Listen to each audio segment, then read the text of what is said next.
Hi friends, welcome back to our channel. நான் உங்கள் ஈஸ்வரி. இன்றைக்கி என்ன செய்ய போகிறேன்னா, சாக்லேட் பனியார கேக். ரொம்ப சாஃப்டாக இருக்கும், சூப்பராக இருக்குங்க, நல்ல ஃபில்லிங்காக இருக்கும். வீட்டில் ஒரு வாட்டி ட்ரை பண்ணலாம், செம்ம சூப்பராக இருக்கும். வாங்க எப்படி செய்யுதுன்னு வீட்டுக்குள்ளே போய் பார்க்கலாம். பவுலில் காய்ச்சி ஒரு வெதுன்னு சூடு இருக்கும் இல்லையா, அந்த சூட்டில் இருக்க பால் ஒரு கப்பு. நீங்கள் அப்படியே ஜில்லுன்னு காய்ச்சாத பால் சேர்க்காமல் காய்ச்சின பாலை சேருங்க. அதுவும் கொஞ்சம் வெதுப்பாகவே இருக்கணும். இப்போ இதில் ஒரு 50லேருந்து 70 மில்லிகிராம் அளவுக்கு வாசனை இல்லாத எண்ணெய் எடுப்போம். ஒரு ஸ்பூன் அளவுக்கு வினிகர் சேர்க்கலாம். வினிகர் இல்லைன்னா லெமன் சேர்த்துக்கலாம். ஃபஸ்ட்டு இதை நல்லா கலந்துக்கலாம். லெமன் ரொம்ப சேர்க்காதீங்க. இப்போ ஒரு கப் அளவுக்கு கோதுமை மாவு சேர்க்குறேன் நான். நீங்கள் மைதா மாவு இருந்தால் மைதா மாவு கூட சேர்த்துக்கலாம். இப்போ மாவு எடுத்தோம் இல்லையா, அதுலேயே அரை அளவுக்கு நாட்டு சக்கரை எடுத்துருக்கேன். இன்னும் ஒயிட் சுகரை சேர்த்துக்கங்க. இப்போ இது திக்காக இருக்குது. இப்போ பால் சேர்த்து இன்னும் கொஞ்சம் தண்ணியாக்கலாம். ஆனால் தண்ணி சேர்க்காதீங்க, பாலே சேருங்க. வாசனை இல்லாத எண்ணெய், கடலை எண்ணெய் நல்லெண்ணெய் எல்லாம் சேர்க்காதீங்க. இதை நல்லா பீட் பண்ணிக்கலாம். இந்த சமயத்தில் கொஞ்சம் போல் பேக்கிங் சோடா, அது மட்டும் போதும். நல்லா கலந்து விடுங்க. இப்போ டேஸ்ட்டுக்காக ஒரு முக்கியமான விஷயத்தை இப்போ நம்ம சேர்க்க போகிறோம், பார்பன் பிஸ்கெட். இப்போ இதை மிக்ஸி ஜாரில் போட்டு நம்ம நல்லா பவுடர் பண்ணி எடுத்துகிட்டு வந்துடலாம்.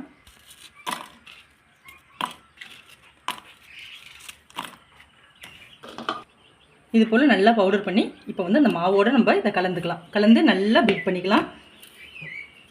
திரும்பவும் சொல்கிறேன், பால் நல்லா சூடாக இருக்கக்கூடாது. ஆனால் காய்ச்சி ஆற வச்சு வெதுன்னு இருக்கணுங்க. இல்லைன்னா லெமன்லாம் ஊற்றணுன்னா திரிஞ்சு போயிடும். அதை பார்த்துக்கோங்க. இப்போ நல்லா பீட் பண்ணிக்கோங்க. மாவு கட்டியாயிடுச்சு, பதம் மிஸ் ஆகுது அப்படின்னா மாவு கொஞ்சம் சேர்த்துக்கோங்க. ரொம்ப திக்காக இருக்குன்னா பாலை சேர்த்துக்கோங்க. பாலை சேர்த்து கரெக்டான பதத்துக்கு கொண்டு வரலாம்.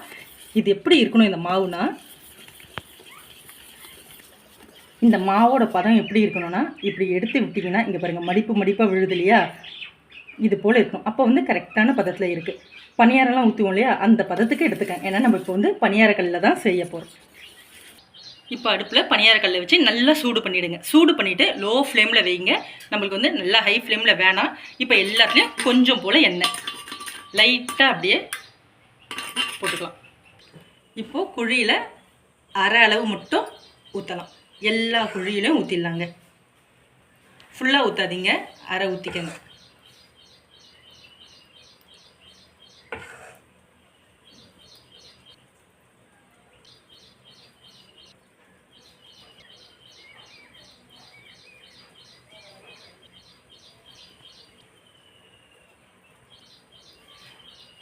இப்போ இதுக்கு மேலே சாக்லேட், நான் டெய்ரி மில்க் தான் எடுத்திருக்கேன். இப்போ மேலே வச்சிடலாம். உங்களுக்கு எந்த சாக்லேட் வேணுமோ உங்கள் விருப்பம் தாங்க, சாக்லேட்டை வச்சிடலாம். இப்போ கொஞ்சம் போல் அந்த சாக்லேட் க்ளோஸ் ஆகிற அளவுக்கு மட்டும் மாவை ஊற்றிடலாம். செம்ம டேஸ்ட்டாக இருக்குங்க, ட்ரை பண்ணி பாருங்கள். இது பச்சை புல்லை கூட செய்யலாம். அதுக்காக பச்சை பிள்ளையில் கொஞ்சம் சின்ன பிள்ளைங்க கூட ஈஸியாக செஞ்சிடும். எல்லா அளவும் கண்ணளவு தாங்க. இதுக்கு நம்மளே பார்த்துக்கலாம். பிஸ்கெட்லாம் கூட உங்கள் விருப்பம் தான். இதுக்கு பதில் நீங்கள் வேறு எந்த பிஸ்கெட் கூட சாக்லேட் பிஸ்கெட் சேர்க்கலாம். இப்போது ஒரு தட்டு போட்டு ஒரு 20 நிமிஷம் அப்படியே லோ ஃப்ளேமில் வச்சு மூடி வச்சிடலாங்க. வேறு ஒன்றும் பண்ண வேண்டியதில்லை.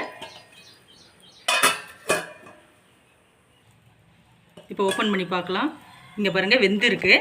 நம்ம இப்போ அப்படியே எடுத்துடலாம். ஆனால் நம்ம இந்த சைடையும் ஒரு நிமிஷம் மட்டும் அப்படியே திருப்பி போட்டுடலாம்.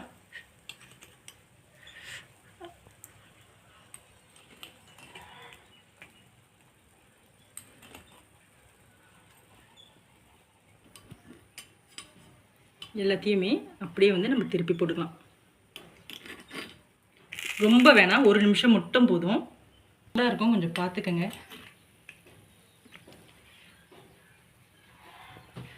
அப்படியே ஒரு நிமிஷம் மூடி போட்டு வச்சு அப்புறமா எடுக்கலாம். இப்போ எடுத்துடலாம்.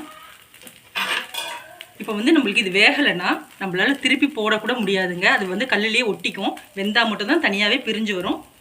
எல்லாத்தையும் எடுத்துடலாம்.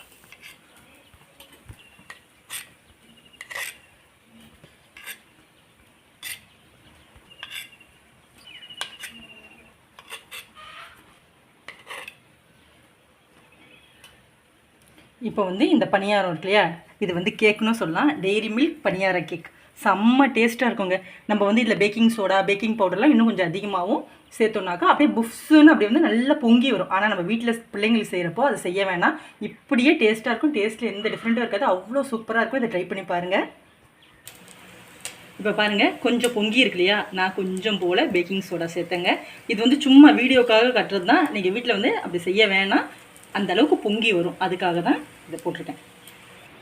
இப்போ பாருங்கள், சாஃப்டாக தாங்க இருக்கும். சூப்பராக இருக்கும். உள்ளே வச்ச சாக்லேட்லாம் இங்கே பாருங்கள். இது போல் செஞ்சு கொடுத்தா பிள்ளைங்க ரொம்ப விரும்புவாங்க. நம்ம போட்ட டெய்ரி மில்க் பிடிச்சிருந்தா நம்ம சேனலை லைக் பண்ணி சப்ஸ்கிரைப் பண்ணுங்கள். சூப்பராக இருக்குங்க. ஒரு வாட்டி ட்ரை பண்ணுங்கள்.